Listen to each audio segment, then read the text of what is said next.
Previously, after exploring Interlaken and the beautiful Lake Breens area, we finally began our big hike starting in Grindelwald. Welcome to the top of Europe. Wow! We had some bad weather on day one, but thankfully, as we explored Lauterbrunnen, the sun came out to shine, and what a hike we had. Not everywhere you travel is this beautiful, you know? Eventually, we arrived at the beautiful villages of Grindelwald and Murren, where I've been resting for the previous few days, getting ready for the next leg of the hike, which begins today. Can you believe how beautiful the Swiss Alps are on a rainy day? And later in this series, I'll also be sharing more highlights from day hikes and the overall journey from Grindelwald all the way to Zermatt. There she is. We're so close now. I hope you're enjoying this series so far, and if you are, subscribe and come along for this next level adventure as we enjoy a summer in Switzerland together.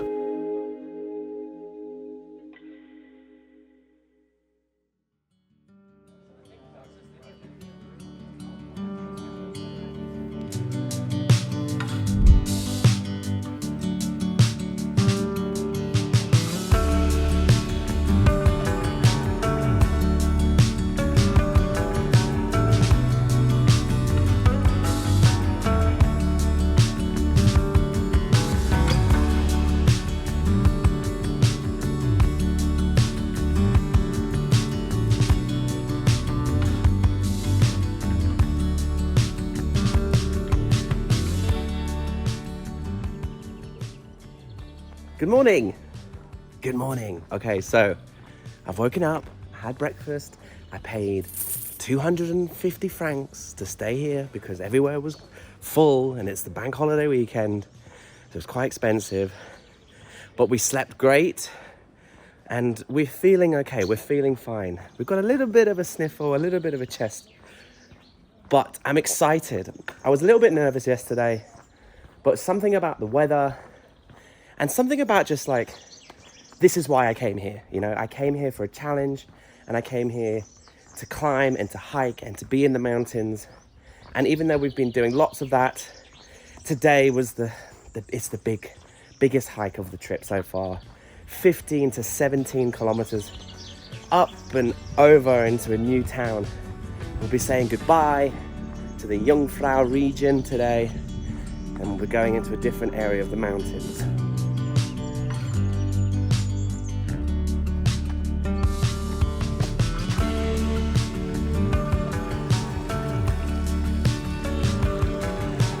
One foot in front of the other. Enjoy it, breathe it in, go slow. We're leaving early at 8:30 in the morning. We'll quickly stop at Co-op and get an extra bottle of water and a couple of things to snack on. And then we're gonna get going. Pretzel. Chocolate peanut butter bar. Extra water.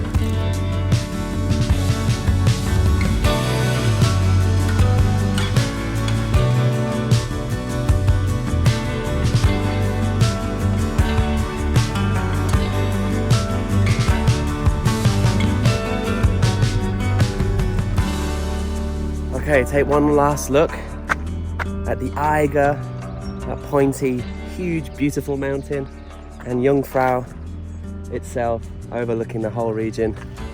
We're gonna say goodbye to all the paragliders and all the people having really good fun. Wow. And according to maps.me, I've put in my start location and my hotel. And we're going to be going via a very beautiful pass, a mountain pass. And it's saying 17 kilometers and about 9.5 hours, which is a little bit daunting and a little bit scary. So, there's only one thing to do. Let's go.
Okay, I'm feeling great.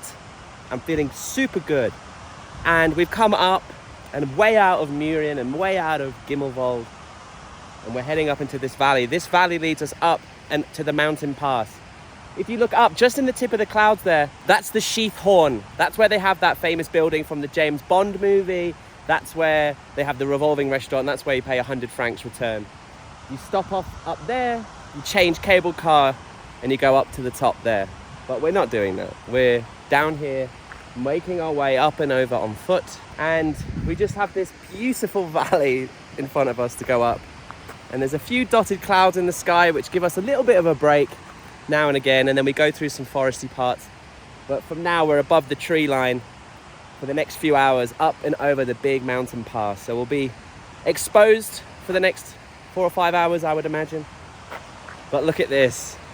This is why we came to Switzerland. This is why we wanted to do a solo hike.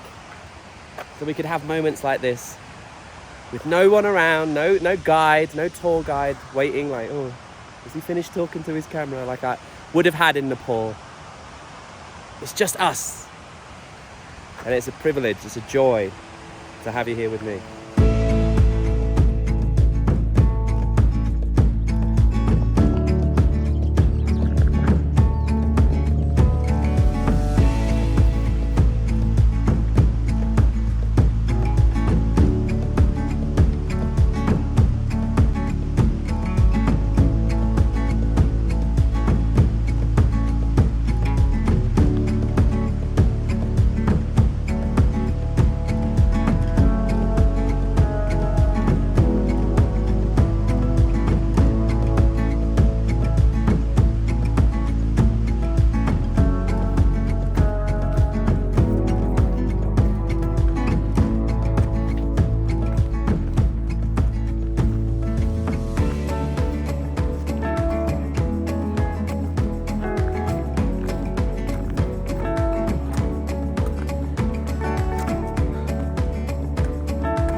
Seems like we're climbing a mountain now.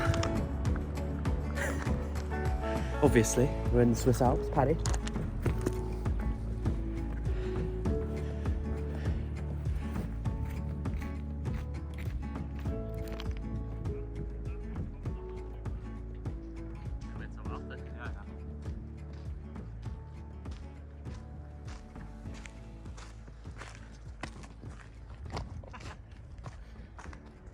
Very kind.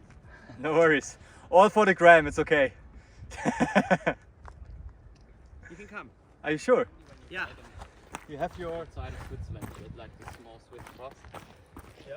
Yeah, it's In Switzerland, you're not allowed. because they're not made in Switzerland. I don't know how much needs to be manufactured in Switzerland. What, the shoes? Yeah, the shoes.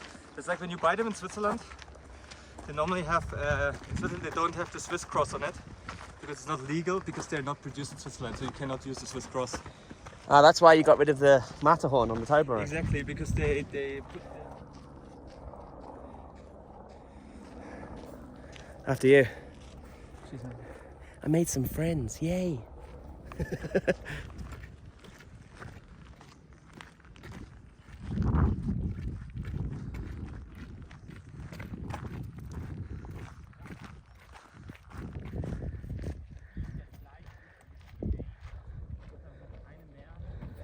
Okay, so it's been nice chatting to those guys. They're walking in the direction of this hut where they plan to have lunch and then hike back down.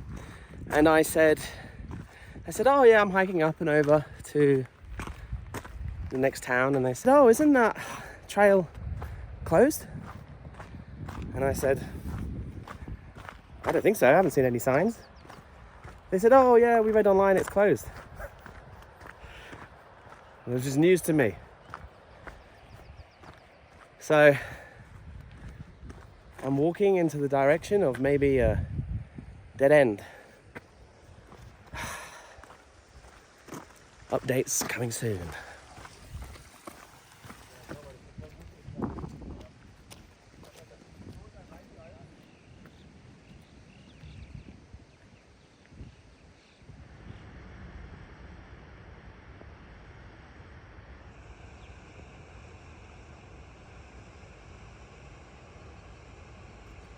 Okay, here's where things get interesting. So they read online that the high pass, because we have to do this high pass, Seefenfurge, okay, that's closed. They read online that's closed. We have to go up and over that to get down to Griesalp. That's where we're staying tonight. It's up and over that mountain. Up there, it's in the clouds now, but a second ago you could see that's the top of the Sheathorn. There's the revolving restaurant. That's 2,000 and something meters up. I mean, what do we do? Do we turn around and walk all the way back to Murren, get a cable car and then get a bus all the way around and spend all day on public transport? Or do we just keep going and we just see what happens? I've spoke to the lads. They're having lunch and fondue there, and then they're going to go back down. They're just having a little day hike. And I'm just going to keep going, and if it gets stupid, if it gets dangerous, I'll turn around and we'll come back and we'll just say, hey, it was a failed hiking day, and we'll put our tail between our legs and just go around on public transport. Or we go up this valley into the snow, get past and over it quickly, and get down back into the lower levels and just shrug it off. This is a potential danger. This is something that could be stupid. This is something that could be ill-advised. But I'm going to use my common sense. I'm going to follow these footsteps and just hope for the best.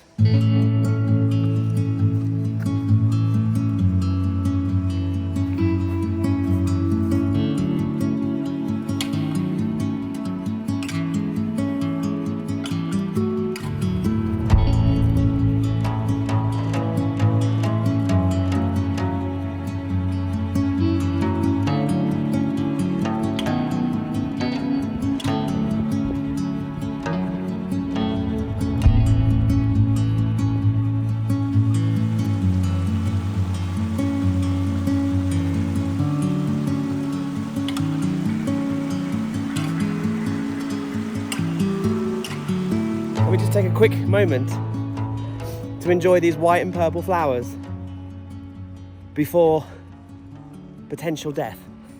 I shouldn't joke. It should be fine. Should be fine.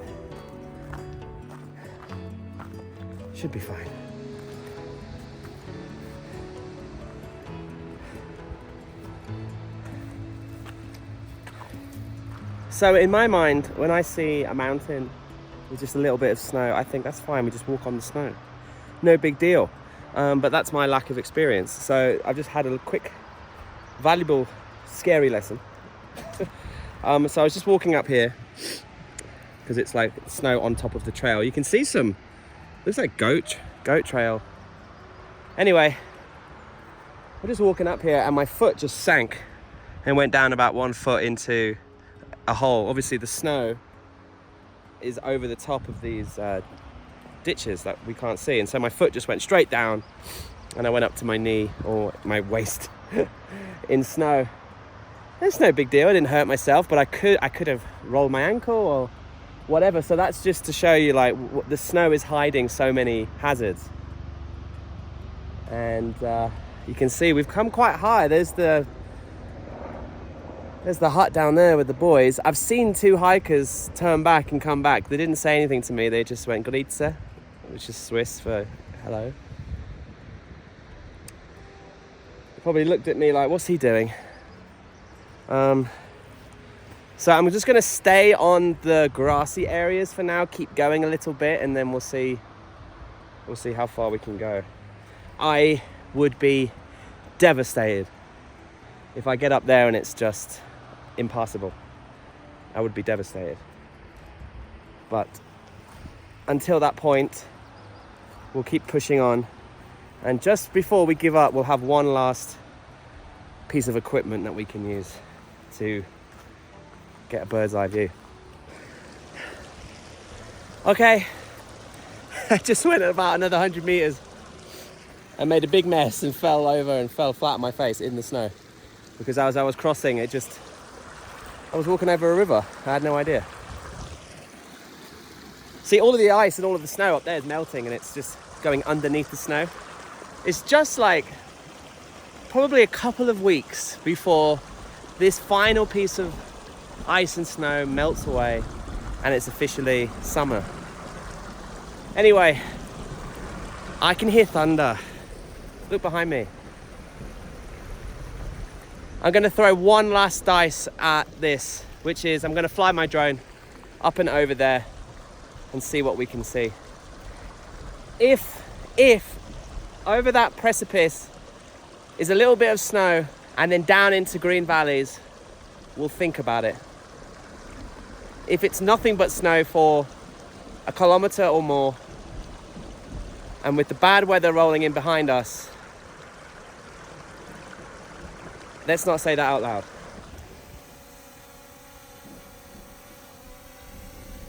Okay, I just flew the drone and I just flew it up and over and up and over, and I thought to myself, maybe it would reveal just a little bit of snow, a little bit of ice, and we could just keep going.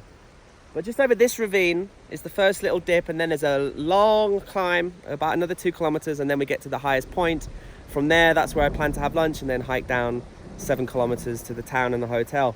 But as I went over this ravine, it revealed nothing but massive amounts of snow and ice that, as you can see, is melting and is far too dangerous for me just to casually walk across and potentially slip and fall. You know, I've just had tiny little examples of it in the 2 clumps of snow I've crossed. Secondly, behind me, the big clouds but rolling in, and there's thunder, and it's coming this way. So if I push on and I fall, or I put my foot through the snow and ice and it goes deep and I fall down into a crevasse or something like that, or maybe I just slightly hurt my ankle and then I have to spend hours and hours hobbling up and over through the snow and ice, it's just not worth it. It's not worth it, and it's so frustrating because I flew the drone expecting for it to be bad and then better. I really hoped that this was almost the top, and then it would be back down into the green valleys, into the next town where our hotel is, which I've booked online already. Sadly, no. Sadly, putting it lightly, I'm devastated. I'm absolutely devastated. We've come up 8 kilometers so far, and we have about 11 left, or maybe 9 left. 3 up and 6 down. So we're gonna have to put our safety and our pride before my usual stubbornness to just push on and just do it regardless. You should never underestimate mountains, especially when you don't really have much experience like me. And look, all I have in my bag is water, a drone, and a pretzel, and some underwear, and a pair of socks, and a toothbrush. I don't have the gear or the team around me to say, oh, don't worry, we'll go up and over the sheetrocks, and then we'll tie each other to each other, and if someone falls down a ravine, we'll pull you out, and it'll be a difficult 3 kilometers, but we'll get up, and then once we get up, we'll get down, it'll be fine, push on together. I don't have any of that. So what we're going to do, ladies and gentlemen, is we're going to go back down, speak to the lads, and say, yeah, you were right. It's not passable, it is closed. And do you have any idea how the hell I'm going to get to my town? Ugh.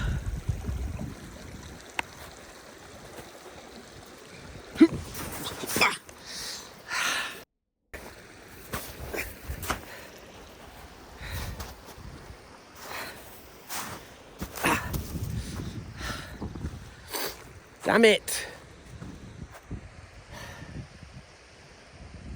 Mates and friends, oh my God! An avalanche just started.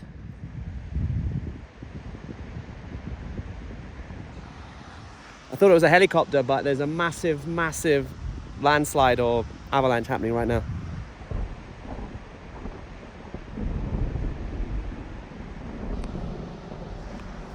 It's freaking terrifying. I thought, is that helicopter or is that thunder? And then I just saw like a...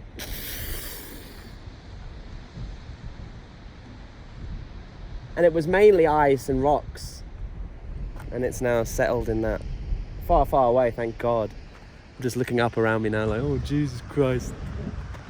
Let's get down to this hut. Let's get off this mountain and let's figure out a way of getting to our next destination.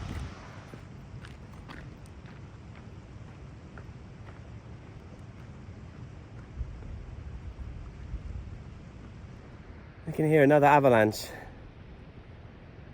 But it's coming from the valley we were going to go up and over. I'm just expecting it to come over like a tidal wave. Best not think about stuff like that. My imagination's going wild now. I've never seen a landslide or avalanche or whatever that was. It was beautiful and terrifying in equal measures. Let's get into this hut and let's get into this pretzel.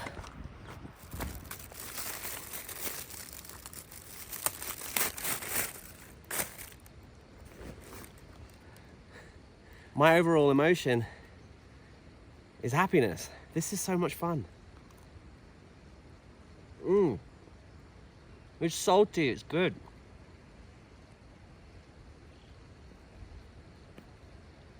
I mean, at the end of the day, I'm out here to have an adventure. I'm out here to make mistakes. I'm out here to learn. It would be boring if it went really swimmingly straight. It would be boring if I didn't wake up not feeling sick and then I had to get the train and skip the first 6 kilometers on day 1. It would be boring if I didn't try to climb up there and see what happened and fly the drone and see that it's too dangerous to pass. It would be boring. I like it to be like this. I like misadventures. I like that I have to turn around, walk all the way back to town and figure something out. I'm happy, I'm grateful. I'm happy for this pretzel, it tastes amazing. I'm happy that you guys watch my videos. I'm happy that because of that, I'm here, sat on this bench, in this place, struggling along. I'm glad, I'm happy, I'm so happy. You know, I did a lot of training for this. I walked on the treadmill back at my house and did 15 kilometers or 20 kilometers every day for like 3-4 weeks. And you know, the fact that I can carry this backpack and just walk up these mountains and feel fine doing it, and my legs are strong, that makes me happy. I'm not getting any younger. I'm 37. Couldn't stay at that hostel the other day because I'm too old. Got grey hairs. But I still got strong legs. And that's why we're not going to give up. So basically, in summary, I'm happy. I'm happy that happened. And I'm happy I've got this pretzel. It's the little things in life that make you happy. But seriously, Co-op, you make the best salted pretzels. Unbelievable.